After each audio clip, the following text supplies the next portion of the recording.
there, this is Jenny from the Sewing Palace, and we are starting our first series from the Pillow Talk book. So this book is written by Adita Sitar, and it's full of lovely patterns to make pillows. I would like to inspire you to join me and make either pillows, quilts, table runners, toppers. But our first block is quite simple. This is a great way to learn how to start quilting. And this is our first block. It is on page 60, and we will get started making our block.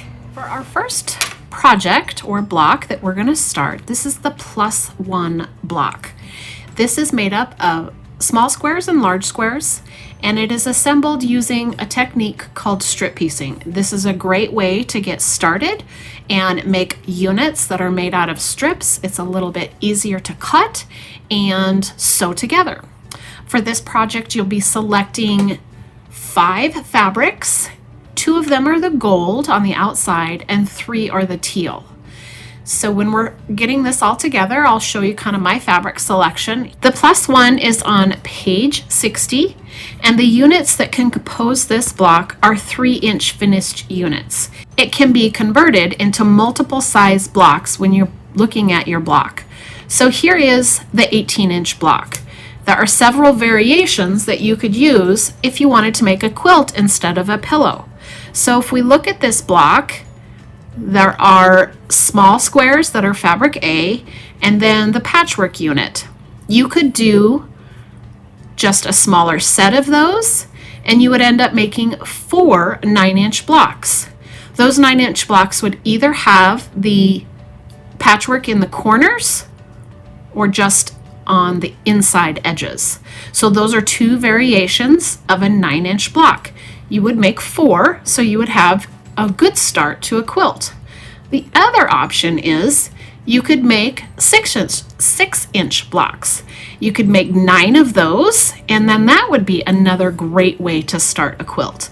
So it's nice to see that this block has lots of variations that we could use into a quilt at a later time, or you can finish it into a pillow itself. When you're selecting your fabrics, you will pick the 2 golds and the 3 teals. So I'm going to show you a picture of what I did in my book. I had my background fabric, which is fabric A and B, and then fabric C and D is my golds, and then I chose fabric E, 3 of those, which is teal, and I put little swatches in my book so I could refer to that if I need it in the future. So here are my fabrics. This was kind of my inspiration fabric. It has a lot of those colors in it. So that is one of my fabric E's. And then these are my 2 golds. So they're not actually gold, they're 2 greens. And I had those in my collection. And then the other 2 that I'm gonna add to the E, so this is my 3 teals. So this is a teal, this is a teal, and this is a teal. So those are my 3 teals. This is my 2 golds, and then my background fabric. I do have a large amount of this background fabric so that I could carry it through for multiple pillows or multiple blocks to make a quilt. So if you want to collect a large amount of background fabric and maybe even an inspiration fabric if you're going to turn this into coordinating pillows or various blocks that will all go together in a sampler quilt. So I have about 2.5 yards here and about 3 yards here of those fabrics. The others, my accents, are fat quarters. Let's talk a little bit about the supplies that you'll need to get started cutting in your sewing journey. The first one is a rotary cutting mat. So this is a mat that has measurements on it, and you can cut with a sharp surface on it. Most of the time these mats are reversible, and you choose which side is easiest to see or use for cutting. These mats do not like heat or sunshine or an iron, so you want to keep them flat. And if you have direct sunlight, you want to move it out of direct sunlight. The other item that you'll need is a straight edge or a ruler to cut with. So this ruler is 24 inches by 6. That would be the first ruler that I would suggest purchasing when you're starting your sewing journey. The reason is when you're cutting strips of fabric out of yardage, this is some yardage that is laying on my surface. It's about 45 inches wide. So this is the selvage. This is the fold. And when you put your ruler down on it, it fits. You aren't trying to chase the edge. So this would be too short. It doesn't fit if I want to cut a strip. So my first step is I'm going to line up along the bottom of the ruler and I'm going to cut strips. And then you need a rotary cutter. So a rotary cutter is going to be a circular surface, very similar to a pizza cutter. And when you're cutting with it, the blade is exposed. So for this system, I touch the button, and then this blade will come out and be exposed. This is very sharp, and it will cut either left-handed or right-handed, this style of cutter. So when I put it down with my cutter exposed, I can run it along the edge and cut a strip. And then when I want to close it, I just tap it. So this is one style, it's Quilter Select, left-handed or right-handed. This is another style. This one is an Olfa cutter. It's an ergonomic cutter, so it has a little bit of angle to it. It also has a lock. So right now I'm pulling on the trigger to open the blade and it's locked. So that's a nice security system. You push the lock, and then when you pull the trigger, the blade is exposed. This one is only set up right now for right-handed cutting. So when I cut strips, that would be done with my right hand. And for this, I do need a strip set that's 1.5 inches. So I'm taking my ruler and I'm lining up my ruler on top of the fabric along the 1.5 inch mark along the ruler. And then I would use my cutter. You would apply pressure to this surface here. I always hang my pinky off the edge so I can feel for movement. And then you apply pressure and cut. So I now have an 1.5 inch strip set. So you need the mat, a cutting tool like a ruler, and the actual cutter. So your first ruler should be a strip cutter, so it fits the width of fabric. If you're going to add to your collection of rulers, I have a couple that I would highly suggest. My favorite, all-time favorite, is the Creative Grids 6.5 inch square. This ruler is easy for me to see on different colors of fabric. It's black and white. It does have a sanded edge that helps grip the fabric. I can see through it easily. It goes down to the 1/8 inch mark when you're cutting those. It has little elbows for when you're cutting little squares. So this would be ideal when you start cutting smaller units, which we are doing this month. So a strip cutter of some sort, and then a square. The other thing that I find helpful is a smaller strip cutter. So I will show you how to use this later. It's not quite 24 inches. This one's only 18, but it's very manageable and small, and I will show you how to cut some strips of fabric using this ruler. So go ahead and collect your tools. When I'm using large yardage of fabric, I will need to use this larger strip cutter. Some of these fabrics that I've selected for my block are smaller pieces, or they're fat quarters. So they're actually half the width of the fabric. So a fat quarter is 18 inches by about 22. So that's when this other strip cutter comes in handy. You lay it down, and I have folded my fabric in half. I do fold the fabric in half so that the fold here is closest to my belly. This is the open edge. So the fold is at your belly, and I am going to measure strips using my ruler, not my mat. My strips are 1.5 inch strips, and so what I'm going to do is I'm going to lay this flat, but what I'm really using as the measurement is the ruler itself. So when I zoom in on this surface right here, I lay my ruler so that it's even along the fold. That means when you're cutting, it's going to come a straight cut from that fold. So from this, I line it up along the fold, and I trim the excess on the one side. I generally try to teach myself to cut with both hands. And the reason why is my first cut is done with my weaker hand, which is my left. My pinky's hanging off the edge, and I'm cutting a small amount of fabric so that I have a nice straight edge from the fold. So this is waste or excess. And then I don't have to pick up my fabric, I don't have to move, I don't have to go anywhere in my space, and it keeps my accuracy on my fabric. And then I'm going to line up again along the bottom, and then all along this edge I'm cutting 1.5 inches. So this is 1 inch and this is 1/2. Each ruler has different measurements based on the side. So this ruler has an extra 1/2. If I were to turn it around, I can do the same thing. Again, I would line up the fold along this line and then slide my ruler so that there's an inch, that's a quarter, and that's a half. So pay attention to your ruler and you'll cut your strips. Let's go over your fabric strips next.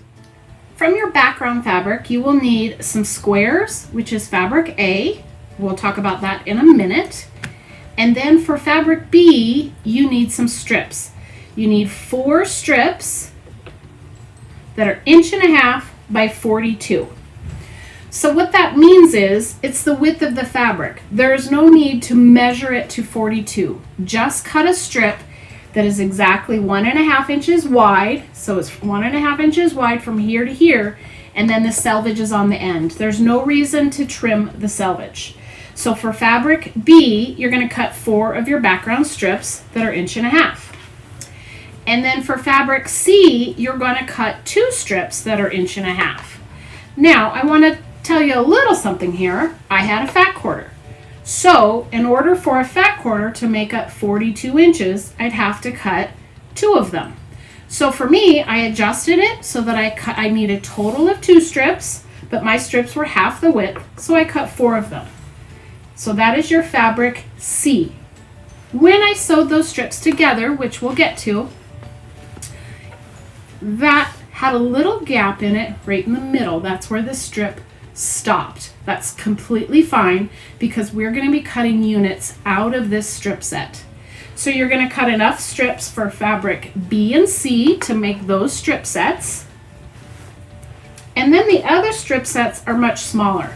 Those are fabric D and E. So fabric D for me is the green.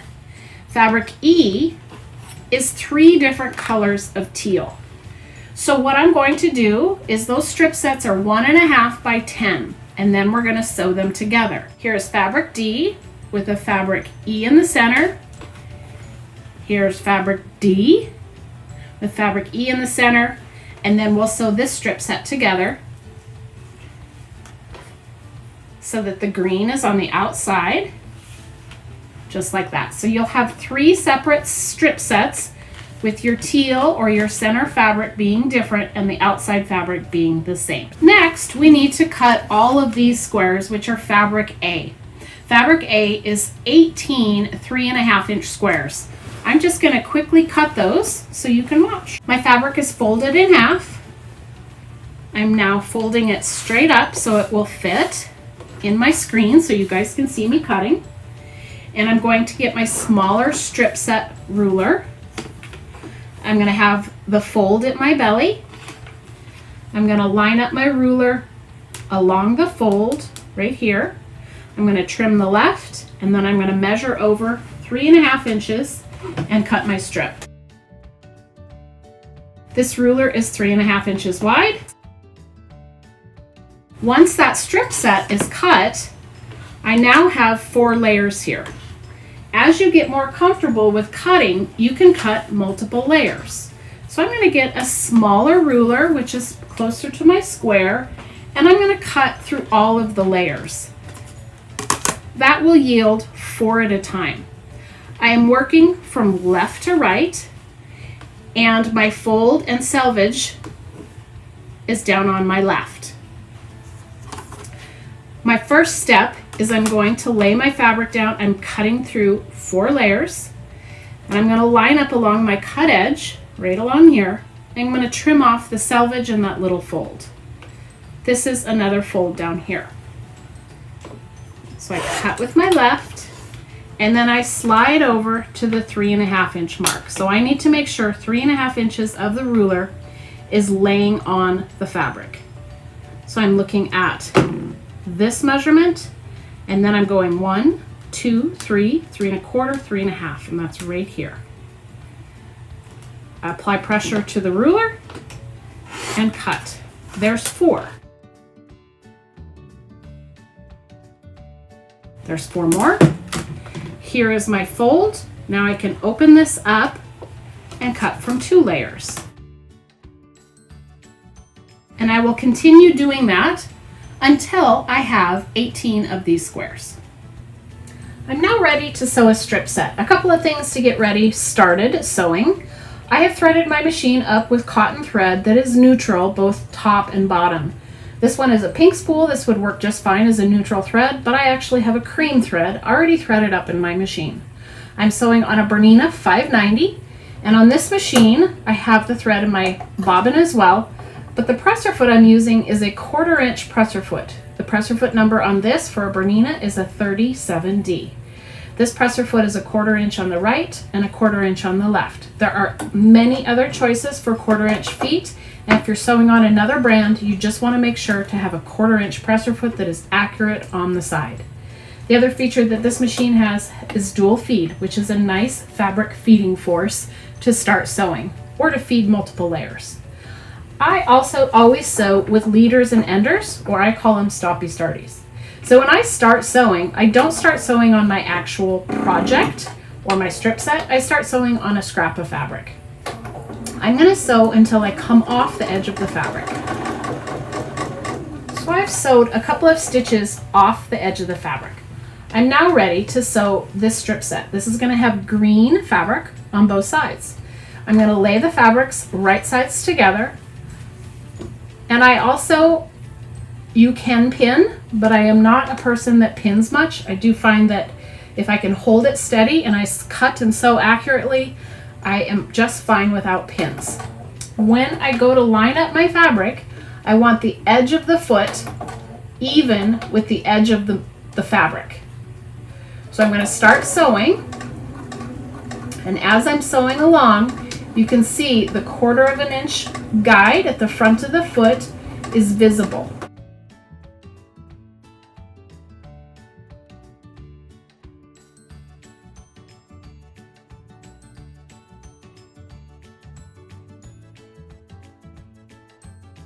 I come to the end of the fabric and I'm going to go cut that little leader off that I started on. I'm then going to sew off onto the ender, and then my strip is available to cut. If you notice this type of piecing, I'm not pulling my thread out and using the thread cutter, but I'm using the leader and ender to transfer from one fabric to another. I'm going to open this strip set up and then lay the next strip right side down. And I'm going to start from the other end. So the big piece of fabric is on the bottom. That's my general rule of thumb. So the big piece of fabric is the one that I sewed two together, and the little piece of fabric is the little strip on top. Again, I'm going to sew off, start on my strip, and start sewing with a 1/4 inch seam.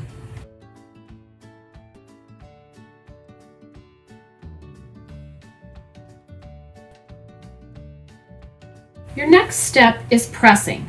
So for this unit, you will want to press the seam towards the center. So if you look at this one, the seam is going towards that center fabric. For the other strip sets, which has your E fabric in the center, you want to press that seam out. So I have these two units done. The seam is pressed away or towards the green on those strip sets. When you're pressing, you want to open up and kind of finger fold that out so that the seam is in one direction. And then when you're ironing, you just want to apply pressure. You don't want to do a lot of back and forth movement on the fabric because you can create waves in the seam. So finger press it out and then press that seam flat without going back and forth. So I have the one side done, and then I'm going to open up that seam on the other side. You'll want to repeat the process so that you have 3 strip sets with your different colors on the inside. And then you will have 2 long strip sets with your background fabric on the outside and that center fabric on the inside. So you'll want to get all of those done for a total of 5 strip sets, 2 long ones and 3 short ones. We now have several strip sets that we're going to subcut the units. So you're going to refer to your book to know which units you're going to subcut and how many. But this one here, I'm going to show you how to square up and get started. So at the end of your strip set, it is not going to be straight. So your first step is to take your ruler and make sure the ruler is lined up along the seams. So I'm looking at this whole edge here and here to make sure I'm straight along the seams. And then I'm going to trim a small amount off the edge. You do want to make sure you come in enough to trim off your selvage. So I'm going to look at this and it looks like I still have a little selvage. So I'm going to come back in and trim a little bit off again, lining up along the edges of my seam with the marks on my ruler. Then you know your cut is perpendicular to this horizontal line. Then you are going to continue to subcut using the measurement in your book and the quantity and cut up all your units. So if you run this cutter and it feels like it slips a little bit, you will then go over again and trim off the side, lining up the seams and making sure it's nice and straight. Trim off and then continue to subcut until you have the right number of units. So you would lay your ruler and keep subcutting. So go ahead and subcut all your units that are stated in your book.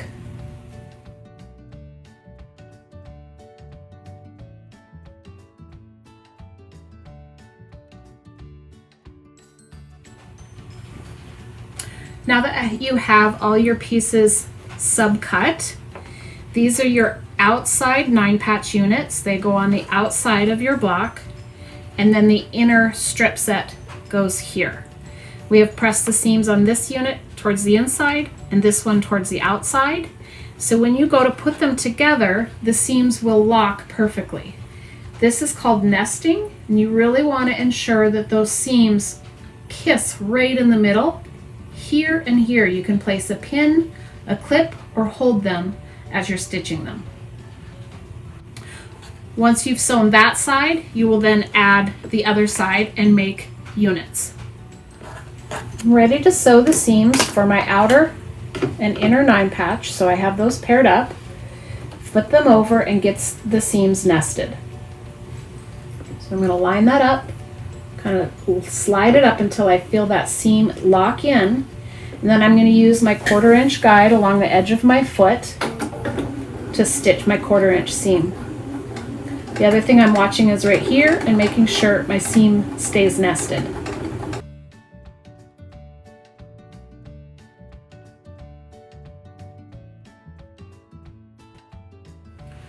Once your unit is stitched, you're going to press that seam towards the dark fabric or towards the inner fabric. So you'd open it up, finger press it, and then iron it with your iron. Your other option is you can press the seam open. That will spread the bulk out. So you'd run your finger down the center and open up the seam. Once your unit is pressed, you will then add an outer 9-patch unit to the other side. You will now sew together equal amounts of each fabric each. Once the 18 9-patch units are sewn, you will grab your fabric A, which is a 3.5 inch square, and sew that to each of those so that you have background fabric and one of your fabric E's for a total of 18 of those units. Now you can decide if you would like to make a couple of quilt block units. So this is 2 of them sewn together to make a 4-patch, or you could make a 9-patch with more units added to the side. So out of that block, you could get a total of 9 4-patches or 4 9-patches. So you decide if you want to make the whole pillow or a couple of quilt blocks. To make the pillow, I sewed it in rows. I did a row of 6 with the corners alternating from a patchwork or a background fabric. When your pillow is finished and assembled, it should measure 18.5 by 18.5.